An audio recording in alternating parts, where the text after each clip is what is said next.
According to the Ministry of Gender, Labour and Social Development, at least 12,000 Ugandans leave for the Middle East annually in search for employment, with majority going to Saudi Arabia, United Arab Emirates and Qatar. Saudi Arabia is a key destination for Ugandan migrant workers, estimated to be more than 140,000 in different categories across the expansive terrain. However, cases of human rights abuses including torture and mistreatment of especially domestic workers and breaches of terms of work of migrant workers' contracts are rampant. There is also concern about an existing and increasing black market for human organs and organ trafficking. Recently, Judith Nachintu, a 38-year-old single mother of 5, returned from Saudi Arabia with medical reports indicating that her right kidney was missing. Many have lost their lives, but their bodies are stuck, yet their relatives have continued to demand for repatriation of the bodies in vain. According to Abdallah Kayonde, the president of the Migrant Workers Voice, a labor organization fighting for the rights of migrant workers, they have handled over 13 cases of migrant workers who died in the Middle East in the past year.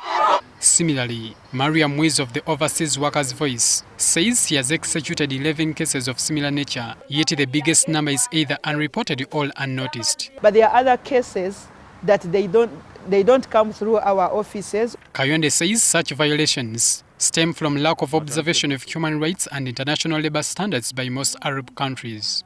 Kayonde similarly condemns the kafala system, which is the legal framework that regulates the relationship between foreign employees and employers in Saudi Arabia and other Gulf states.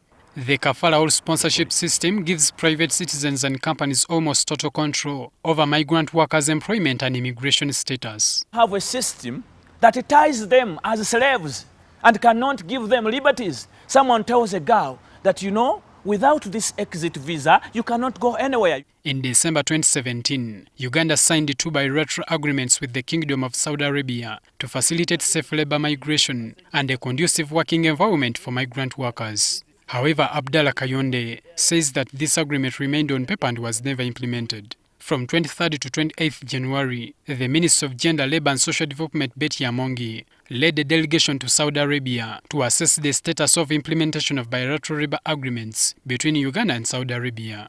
The meeting raised the issue of the denial of access to adequate medical services by employers, incomplete or non-payment of wages, torture and mistreatment of domestic workers, confiscation of identification documents by some employers, among others. These issues compelled the Migrant Workers Voice, a labor organization, to petition the Uganda Human Rights Commission, seeking a temporary injunction of the externalization of Ugandan domestic workers to the Middle East, mainly Saudi Arabia and Jordan, until they are rectified. Such that they can go back to the drawing board and understand.